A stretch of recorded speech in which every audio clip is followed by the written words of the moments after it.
Elon Musk, the world's richest man, made headlines on October 27, 2022, when he was named the new CEO of the blue app Twitter. This news came after a protracted back and forth between Elon and the Twitter board of directors. After purchasing the social media app for $44 billion, the billionaire became the CEO of Twitter.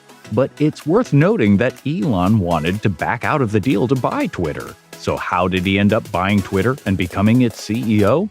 Find out in this video. Elon Musk, the world's richest man and owner of more than 5 companies, published his first tweet on his personal Twitter account in June 2010 and had more than 80 million followers by April 2022.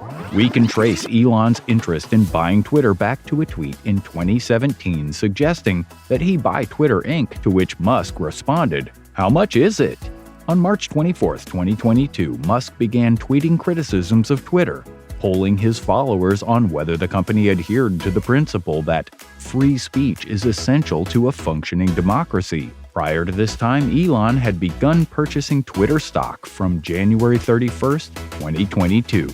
His holdings in Twitter stock grew so much that on April 4, 2022, he announced that he had purchased 9.2% of the company's shares for $2.64 billion, making him the company's largest shareholder.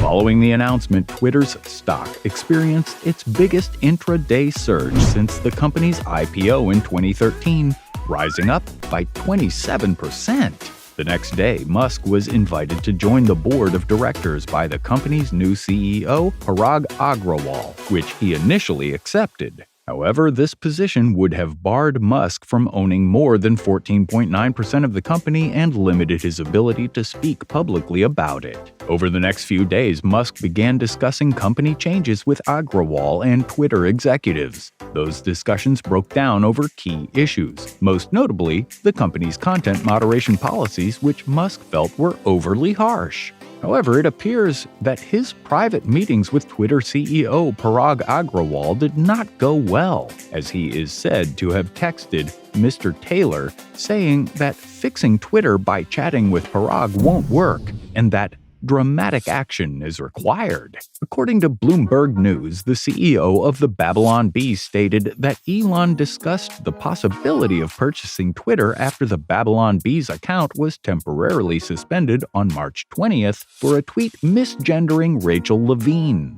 After reaching out to the Babylon Bee's CEO and confirming the suspension, Musk speculated that he might need to buy Twitter. Following the publication of several tweets critical to the company, Musk decided not to join the board of directors on April 11th. Instead, he informed Twitter that he intended to make a takeover bid for the company. On the 14th of April, the billionaire made a public offer to buy the company for $43 billion, or $54.20 per share, and take it private.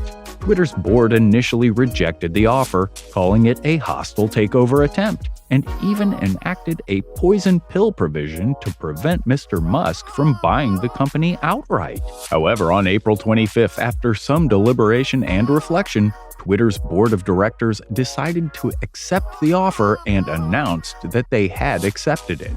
Following the announcement of the acceptance, Musk stated that his first goal would be to open source the algorithm that ranks tweets in the content feed in order to increase transparency. He also stated that he intends to remove spam bots and authenticate all real humans, implying that he may convert Twitter's San Francisco headquarters into a homeless shelter. Musk also expressed doubts about Twitter's corporate management, telling banks that he had considered reducing executive and board pay. Elon had been complaining about the number of bots on the platform for years. So after his offer was accepted, he repeatedly asked Twitter for data on how many real users it had. Twitter executives revealed that fewer than 5% of daily active users were bots, based on estimates from randomly sampled accounts. This response seemed to enrage Mr. Musk because Mr. Musk responded with the poop emoji following a lengthy Twitter thread from Mr. Agrawal explaining how the company arrived at that figure. On July 8th, Mr. Musk announced his intention to cancel the proposed acquisition until Twitter could prove the aforementioned reports were false, urging the SEC to investigate Twitter's daily user numbers. But Twitter was having none of it. Twitter argued that Mr. Musk's agreement to buy the company was legally binding and that unraveling the deal now was not an option. So, with very expensive lawyers on both sides, a court date in Delaware was set for October 17th to determine whether Mr. Musk would be forced to buy the company. In court documents, Twitter argued that it had provided him with sufficient information about the number of real users it had. Mr. Musk, on the other hand, claimed Twitter had many times the number of bots it had publicly claimed, and even accused the company of deception. The constant barrage of public criticism affected Twitter as advertisers were beginning to wonder how many ads were being shown to real people. Everyone, including the judge, lawyers, Twitter, and everyone following the Twitter acquisition deal were preparing for what appeared to be an unavoidable court case when another remarkable twist occurred. After making numerous allegations against Twitter, Mr. Musk announced the deal was back on at the originally agreed-upon price of $54.20 per share on the condition that Twitter drops its lawsuit. He said buying Twitter is a catalyst for developing X, the Everything app. This was surprising because Musk had privately offered to buy Twitter for $31 billion and $39.6 billion, both of which the company rejected. So what made him change his mind? The reason for this reversal was attributed to Musk's team's concerns that they would not be able to demonstrate a material adverse effect justifying a breach of contract. The trial was originally scheduled for October 6th and 10th. However, as a result of Musk's announcement and request, the trial was postponed to October 28th so Musk could finalize his debt financing for the acquisition, with the trial being rescheduled to November if the deal did not close by then. The Washington Post reported on October 20th that Musk intended to fire 75% of Twitter's employees and that Twitter executives were eager to sell the company to Musk in order to mitigate their planned payroll and infrastructure cuts. On October 26, Musk visited Twitter's headquarters, tweeting a video of himself carrying a kitchen sink in the lobby and changing his Twitter bio to Chief Twit.